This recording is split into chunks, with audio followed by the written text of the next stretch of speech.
Chapter 10. The day passed much as the day before had done.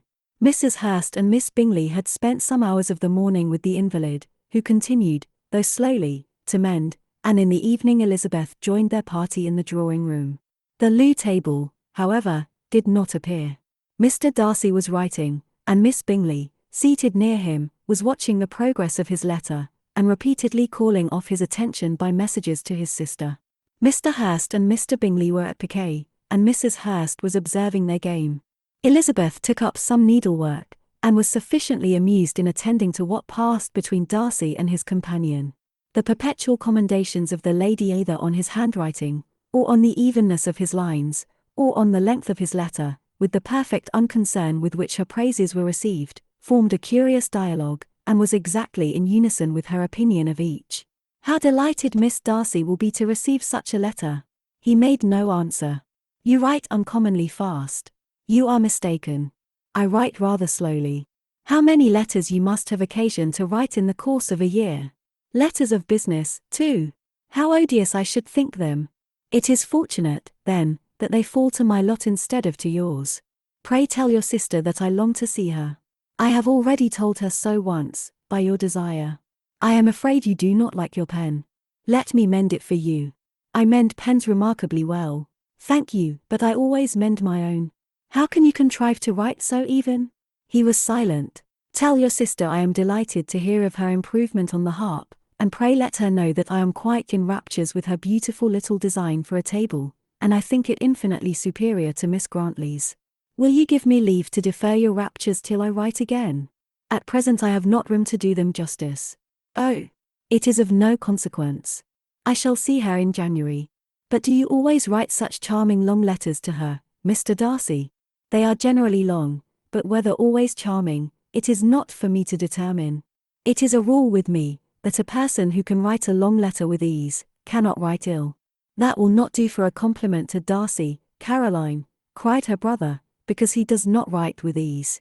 He studies too much for words of 4 syllables. Do not you, Darcy? My style of writing is very different from yours."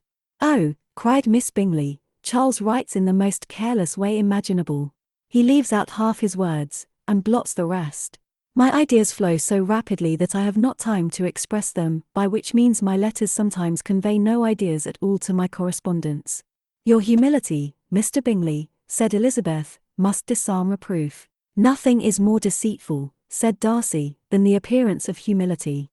It is often only carelessness of opinion, and sometimes an indirect boast." "And which of the two do you call my little recent piece of modesty?" "The indirect boast, for you are really proud of your defects in writing, because you consider them as proceeding from a rapidity of thought and carelessness of execution, which, if not estimable, you think at least highly interesting. The power of doing anything with quickness is always much prized by the possessor, and often without any attention to the imperfection of the performance.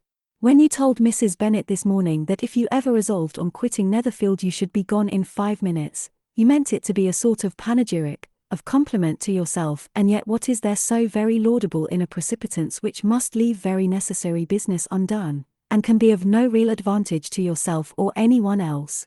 "Nay," cried Bingley, "this is too much, to remember at night all the foolish things that were said in the morning. And yet, upon my honour, I believed what I said of myself to be true, and I believe it at this moment. At least, therefore, I did not assume the character of needless precipitance merely to show off before the ladies." "I dare say you believed it, but I am by no means convinced that you would be gone with such celerity. Your conduct would be quite as dependent on chance as that of any man I know, and if, as you were mounting your horse, a friend were to say, 'Bingley, you had better stay till next week,' you would probably do it, you would probably not go, and, at another word, might stay a month." "You have only proved by this," cried Elizabeth, "that Mr. Bingley did not do justice to his own disposition. You have shown him off now much more than he did himself." "I am exceedingly gratified," said Bingley, "by your converting what my friend says into a compliment on the sweetness of my temper. But I am afraid you are giving it a turn which that gentleman did by no means intend, for he would certainly think the better of me, if under such a circumstance I were to give a flat denial, and ride off as fast as I could. Would Mr. Darcy then consider the rashness of your original intention as atoned for by your obstinacy in adhering to it? Upon my word, I cannot exactly explain the matter, Darcy must speak for himself. You expect me to account for opinions which you choose to call mine, but which I have never acknowledged. Allowing the case, however, to stand according to your representation, you must remember, Miss Bennet, that the friend who is supposed to desire his return to the house, and the delay of his plan, has merely desired it, asked it without offering one argument in favour of its propriety. To yield readily, easily, to the persuasion of a friend is no merit with you. To yield without conviction is no compliment to the understanding of either. You appear to me, Mr. Darcy, to allow nothing for the influence of friendship and affection. A regard for the requester would often make one readily yield to a request, without waiting for arguments to reason one into it. I am not particularly speaking of such a case as you have supposed about Mr. Bingley. We may as well wait, perhaps, till the circumstance occurs, before we discuss the discretion of his behaviour thereupon. But in general and ordinary cases between friend and friend, where one of them is desired by the other to change a resolution of no very great moment, should you think ill of that person for complying with the desire, without waiting to be argued into it, will it not be advisable, before we proceed on this subject, to arrange with rather more precision the degree of importance which is to appertain to this request, as well as the degree of intimacy subsisting between the parties? By all means, cried Bingley, let us hear all the particulars, not forgetting their comparative height and size, for that will have more weight in the argument, Miss Bennet, than you may be aware of. I assure you that if Darcy were not such a great tall fellow, in comparison with myself, I should not pay him half so much deference. I declare I do not know a more awful object than Darcy, on particular occasions, and in particular places, at his own house especially, and of a Sunday evening, when he has nothing to do.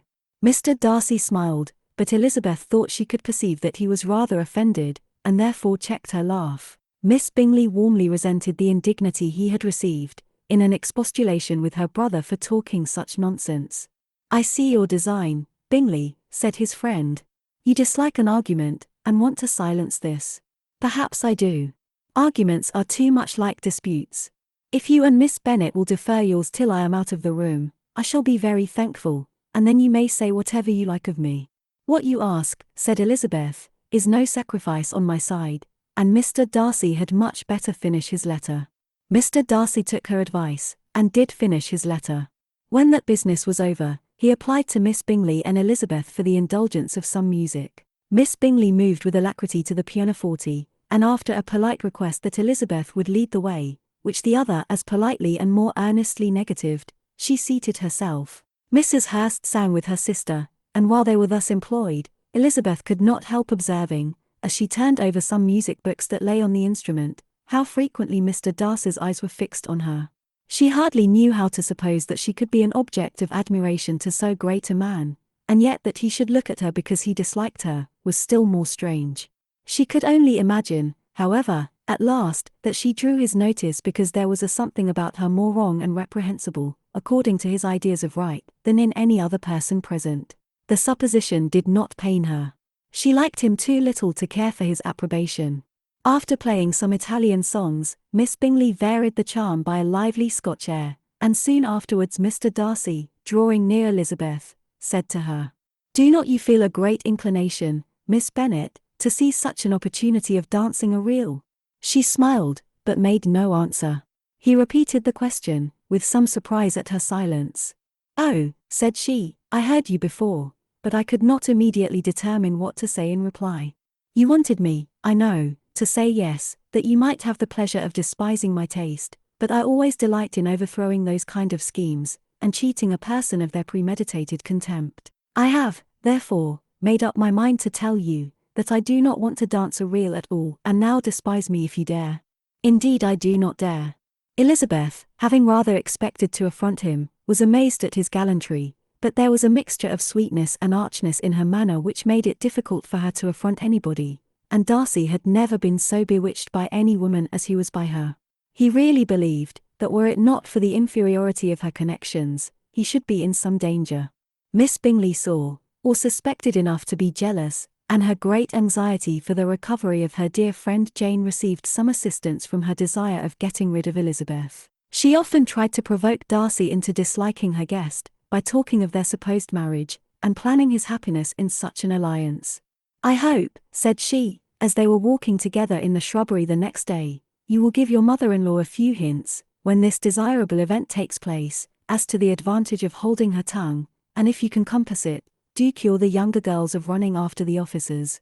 And, if I may mention so delicate a subject, endeavour to check that little something, bordering on conceit and impertinence, which your lady possesses. Have you anything else to propose for my domestic felicity? Oh, yes. Do let the portraits of your uncle and Aunt Phillips be placed in the gallery at Pemberley. Put them next to your great-uncle the judge. They are in the same profession, you know, only in different lines. As for your Elizabeth's picture, you must not attempt to have it taken, for what painter could do justice to those beautiful eyes? It would not be easy, indeed, to catch their expression, but their colour and shape, and the eyelashes, so remarkably fine, might be copied. At that moment they were met from another walk by Mrs. Hurst and Elizabeth herself. I did not know that you intended to walk, said Miss Bingley, in some confusion, lest they had been overheard. You used us abominably ill, answered Mrs. Hurst, running away without telling us that you were coming out. Then taking the disengaged arm of Mr. Darcy, she left Elizabeth to walk by herself. The path just admitted 3. Mr. Darcy felt their rudeness, and immediately said, "This walk is not wide enough for our party. We had better go into the avenue." But Elizabeth, who had not the least inclination to remain with them, laughingly answered, "No, no, stay where you are. You are charmingly grouped, and appear to uncommon advantage. The picturesque would be spoilt by admitting a 4th. Goodbye." She then ran gaily off, rejoicing as she rambled about, in the hope of being at home again in a day or 2. Jane was already so much recovered as to intend leaving her room for a couple of hours that evening.